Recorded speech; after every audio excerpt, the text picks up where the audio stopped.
European Central Bank are just stuck with a shocker of interest rate hikes, and it could be the nail of the coffin for a 25 BP hike next week from the Federal Reserve. There's been a lot of debate about whether or not the Fed would go with a 25 basis point hike or a 0 basis point hike, or maybe even potentially cut.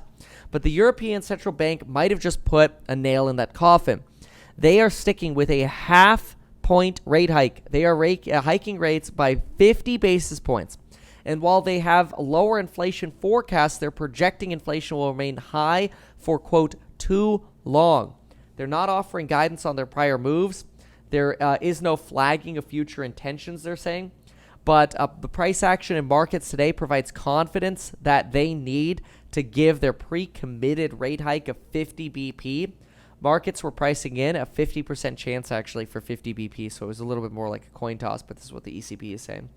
The first sentence of the policy statement reads, inflation is projected to remain too high for too long. This is a big tell for the Federal Reserve. It's a tell for the Federal Reserve that basically says, listen up, we're going to be going with 25 BP. But it's also a tell that says maybe the banking crisis is over. Maybe the banking crisis is not as bad as feared. That's an idea. So while 50% of the market was expecting the ECB to go to a 25, 50% was expecting 50.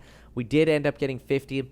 This is leading the 10-year Treasury in the United States to fall even more, just sitting at 3.4 right now. That should be a boon for real estate in the short term. So we'll see.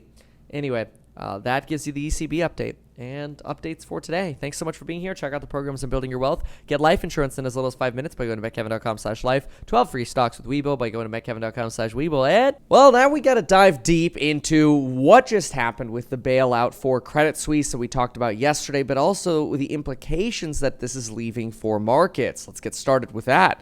Oil, I think, is the biggest loser here because markets are really starting to price in the likelihood of a recession. Oil on a Brent basis is sitting at $73 and WTI is down at $69. Just a couple weeks ago, we were sitting above 80 for both of these. We've plummeted on oil prices, nearly $10 each type of oil. This is incredible because oil is absolutely one of the inflationary impetuses for this market. So if you could thank the banking crisis for anything, it's to thank the banking sector and their drama for potentially reducing the pain of higher oil and gas prices. Now, usually people say, but Kevin, core inflation takes that out. Who cares about that? And core services are sticky. Yeah, well, guess who charges more when oil and gas prices are higher? Airlines, hotels, service providers, whether it's transportation or otherwise.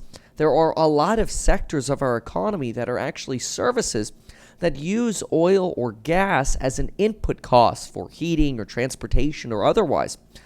In English, if the banking crisis is leading oil prices to plummet, then thank you for helping contribute to a decline in inflation. Hopefully, that would be fantastic. Certainly, 5-year break-evens are expecting that right now. 5-year break-evens have just fallen to 2.39, down from a high just about a week ago of 2.8, which was very, very high. You've got a terminal Fed funds rate now being priced in, a terminal rate of about 4.9%. That's well off the 5.65 we saw about a week ago. And we now expect rates to be down to about 3.8%. That is an about 100 basis point or 1% cut by December.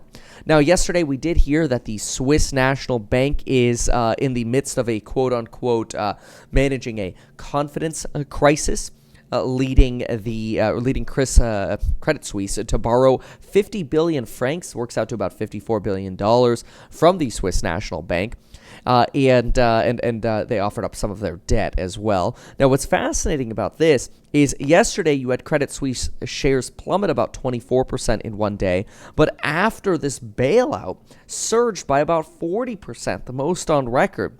The bank's credit default swaps also no longer were trading at about 1,000 bip spread. They shrank substantially, which is great because now there are a lot of bankers coming out, like an individual from JP Morgan who says, look, the reason this bank had problems was because of confidence issues at this particular bank. that this is more idiosyncratic or individualistic to Credit Suisse, not to be worried. Although, I hate saying this, but if you go back to what happened in 2008, in March of 2008, guess what we heard? Oh, Bear Stearns is going under. Don't worry, the market has bailed out Bear Stearns. Everything is fine. The banking risks are not systemic. They are just based on idiosyncratic problems with the individual bank. And what ended up happening? Well, within 6 months, we were in the depth of a severe financial crisis. And that's essentially where fears point us today. That what if this is all just the tip of the iceberg? That's what Jeffrey Gundlach is saying. That's what under individuals and hedge fund managers are telling us. They're saying, be careful. This is dangerous. You've got investors ranging from Jeffrey Gundlach, but also Michael Burry suggesting this is just like 2000 and 2008 all over again. And you've got an individual that CNBC interviewed yesterday, Steve Eisman of The Big Short, said that if the spreading banking crisis stops the Federal Reserve from raising rates next week, investors should actually be fazed by that. 50 basis points is off the table, so they're either going to do 25 BP or they're going to do nothing, he said on Fast Money. But if the Fed doesn't raise rates, maybe it'll be positive for a couple hours or weeks. But by the Fed not raising rates because they're scared, well, you should be scared. In other words, he goes on to say in his video interview that, hey, look, if the Fed doesn't raise rates, it's a sign that this banking crisis could be a whole lot worse than we actually think it is. This individual also says in an interview, though, he sort of hedges what he's saying about potentially this being a systemic financial crisis by saying, look, Credit Suisse, I say basically, has been a problem child in investment banking for as long as I can remember. I think that's actually kind of interesting, this idea that, it's no surprise that Credit Suisse is the one going under. I mean, after all, they're the ones who were exposed to the drama of Greensill Capital and Archegos capital management and those blow-ups the most. And that's led off, thanks to that sort of instability, they've had to basically sell off at a discount billions of dollars of risky loans. But anyway, we know that the Treasury Department is actively monitoring this for whatever good that does us. The real question here is there going to be panic around an ongoing banking crisis? Obviously, this is starting to sound not only eerily similar to 2008, but I hate to say it, eerily similar to last week. Last week, remember when I said, hey, I had dinner with Kathy Wood, and what did she say? Oh, don't worry, it's just Silicon Valley Bank. Yeah, and I agreed with her at the time, but now it's not just Silicon Valley Bank or Silvergate from last week, but it ended up turning into Signature in New York on Sunday, and then Credit Suisse yesterday on Wednesday. Now, technically, Credit Suisse hasn't gone under yet, but, I mean, they needed a bailout, right? So you're starting to scratch your head like, okay, we literally said last week it was just going to be just these two. Then it was going to be just these three. Now it's just these three plus Credit Suisse. So it is creating a little bit of nervousness and a lot of questioning around, okay, what is the Federal Reserve going to do here? Now, we actually remember that yesterday it was the Saudi National Bank that said, hey, we're not going to contribute any more funds to this bank. That created a massive amount of fears. Keep in mind, the Credit Suisse, even though yesterday we talked about how they sat at about $83-ish billion in assets under management, this is a bank that used to have about $800 billion under management. So think about that. A bank that went from 800 to 580 $3 billion in assets under management has already lost basically the size of Silicon Valley Bank. Think about that. 800 minus the size of Silicon Valley Bank puts you at about 589. Credit Suisse is $583 billion under management. So it just shows you how large this bank is, and they've already basically had a run to the tune of 100% the size of Silicon Valley Bank. Still got another 2.5 of those to go. So it's leading to a lot of fear that, if we have any sign of sticky inflation, we're screwed. Now, at least there is some good news here. And we're going to go through this Bank of America piece here on CPI and inflation. But I want to give you also the heads up that today the ECB is expected to declare whether or not they're going to go for a 50 basis point hike or a 25 basis point hike. The hope is that they'll end up going with a 25. Again, if we have 0, then potentially it's a sign that we have bigger issues than basically everybody is letting on, and we don't want to hear that. We expect that today. And then, of course, if we end up getting a 25 BP, hey, that'll be neutral. It'd be a nice little leading indicator for us at the Federal Reserve as well. So what do we have here regarding CPI? And then, of course, you've got First Republic as well, which just got downgraded to junk at Fitch and S&P, which are rating agencies. But then again, if you remember 2008, you know that rating agencies mean nothing. What's up, Matt Kors? A lot of banks are reporting or are interested in potentially selling their assets, right? But what's so problematic about banks selling is that the more time goes on, the less valuable those banks actually become. A Silicon Valley Bank is looking for, basically under receivership, is looking to be sold out. But every day that goes by, those banks become less valuable. Why? Well, first of all, corporations who would want to potentially buy out these banks are going to heavily discount the existing assets at those banks to be able to hedge that they potentially would overpay. Generally, investors do not want to overpay for a bank. So you're likely to get lower bids than the assets are actually worth at individual banks. The problem, though, compounds every day that goes by at either a First Republic or a Silicon Valley Bank or Credit Suisse or otherwise. Every day that goes by where these banks are in the news, people are looking at their phones going, crap, I bank with that bank. You know what? Why not rather be safe than sorry? Why don't I just leave that bank and go to a big 4 or a big 8 bank, something that's actually fully regulated by the Federal Reserve stress test? And now, a systemically important bank. Now, all of a sudden, you actually, every day you don't have a sale or somebody come in and swoop out these banks, you lose more customers. And if you lose more customers every day, then you're basically taking a skeleton that's rotting, that has a little bit of meat left on the bone, and you're rotting away whatever is left of that rotten bank already. So there's nothing left to eat anymore. There's no calories left, so to speak. And every day that goes by, you have more and more of that evaporation. So it's a problem. But not only is it a problem, but it could be a massive disaster if all of a sudden the Federal Reserve ends up having to come out and say, hey, we've already used the entire $125 billion facility. Could you imagine the panic that would happen then if the Fed says, hey, we just ran out of money in that facility, now we need more money?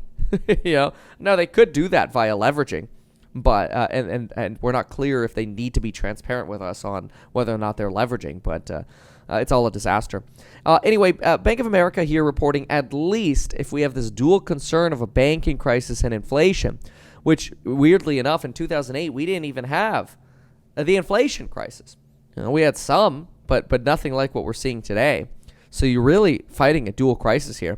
But at least Bank of America is telling us that the CPI inflation for the year should end up continuing to moderate.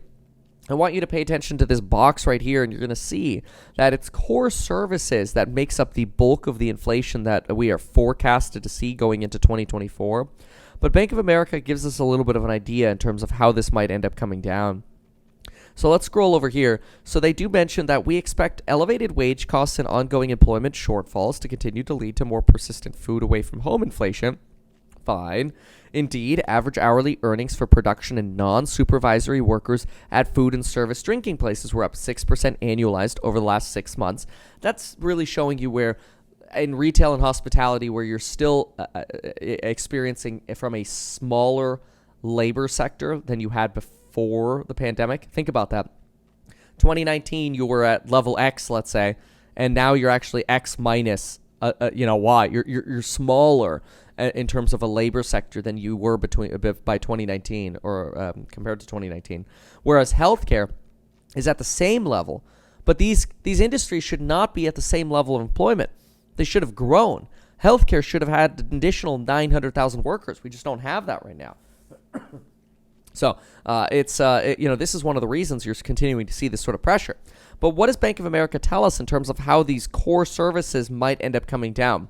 Well, first, look, we're still waiting for that shelter disinflation to show up. That has not happened yet. This is the shelter inflation right here. These are the expectations for it on a quarterly basis, month over month. We hope that it'll go down from about 0.7 in Q1, maybe to about 0.6, 0.58 in Q2, down to about 0.4 in Q3. And by Q4, hopefully we're down to about 0.2, which would be great because that'd be about 2.4% annualized inflation. And then the Fed can come in and just fade this away, right? But take a look at this. Excluding shelter, the forecast is unfortunately not so clear. We continue to expect this component will prove to be a sticky problem for the Federal Reserve. That said, we do expect a recession to start in Q3 and for the unemployment rate to rise to 4.7%, above estimates of the natural rate by Q2 24. Over time, we expect the rise in the unemployment rate to put more persistent downward pressure on wage inflation and, in turn, core services, X rent, and owner's equivalent rents.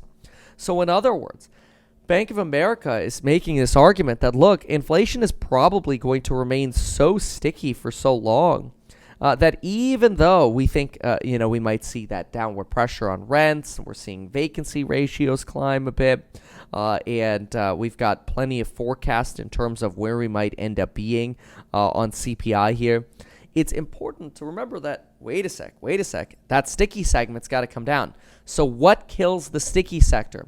Well, this is something we've actually talked about before. What kills the sticky sector is when you, at the margin, have a group of people stop spending money on restaurants, air travel, food, basically delivery services, any kind of services that they can cut out, discretionary services they can cut out. This is actually why I personally am relatively fearful of the S&P 500, because if you go through the top 30 companies in the S&P 500, there are really only about 4 that have pricing power to some extent. Apple, Nvidia, Microsoft. I can't remember the last one. But anyway, there are about 4 that have pricing power. The rest of them are all some form of either energy or staple or discretionary, like Coca-Cola, McDonald's, or otherwise. A Visa, MasterCard are up there. And in my opinion, if you look at the economy as sort of a spectrum, and you cut off, like you take the bottom 30% of people and you reduce their spending by 50%, that's like taking 15% away. The middle income and the higher income people keep spending. Take that lower segment away, who loses? Well, those sorts of discretionaries in that S&P 500. Again, all you have to do is go to the S&P 500 top 30. Let's do it together really quick. We did this in the course member live stream yesterday. We often do things like this, top 30 companies. On sort of a daily basis in the course member live stream, which is a great way for you to have a reminder to check out those programs at Building Your Wealth, link down below. Okay, so top 30 companies. Remember, you get lifetime access and the price goes up over time. You're guaranteed to get the best price if you join today. You can always email me, kevin@meetkevin.com if you have a concern. Oh yeah, Tesla, of course, duh. Apple, Microsoft, Tesla, Nvidia. Those were the pricing power stocks that I believe are in the S&P 500. The ones that I don't think will fare as well are, I hate to say it, Google, Johnson & Johnson, ExxonMobil, I hate to say it, JP Morgan, Meta, Visa, Procter & Gamble, Home Depot, Chevron, Eli Lilly, MasterCard. I'm going to skip AbbVie, Pfizer, Merck, I don't know. And then you get Pepsi, Bank of America, and Coca-Cola. Now, look, I understand JPM and Bank of America are getting a ton of deposit inflows, but I still think you're going to see a compression in net interest margin. You're going to see a compression so that these banks can actually retain those individuals. I think lending standards will tighten. You'll see a higher default risk. And I don't think the banking sector is out of the woods. I personally, I would speculate on the banks, like just swing trade, First Republic or whatever, sure. But do I want to long hold these suckers? Hell no. I know I couldn't remember Tesla in the S&P 500. I know that's quite embarrassing. But anyway, see, I must not be that much of a bull. But anyway, point being, that's the sector where I'm really nervous about. It's the lack of pricing power ones that are going to be most affected by a hit at the margin. I actually don't think Tesla, Apple, Nvidia, and Microsoft are hit that terribly. I actually don't own Microsoft, so maybe to some degree, but at least the other three are hit that terribly in sort of a consumer-driven recession. Now, interestingly, going back to Bank of America for a moment, Bank of America is basically saying, look, the Q3 recession is actually probably what will drive the unemployment rate up, and that will finally be what actually kills the sticky problem of services-based inflation. So in other words, no killing of inflation, that sticky portion, until we have a recession. And this goes back to the idea that the Fed has to force a recession to kill inflation. And that's kind of what I expect. Now, I really think if the Federal Reserve thinks these banking crises are not systemic, they will give us a 25 BP hike. It's a coin toss right now. I believe that's what's going to happen, but we'll have to see.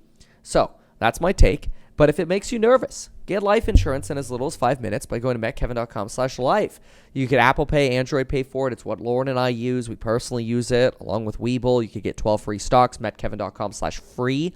They'll give you sort of the parameters for how you can get 12 totally free stocks just for signing up. And yeah, we'll see you. Well, let me know what your thoughts are on the Credit Suisse debacle, rather.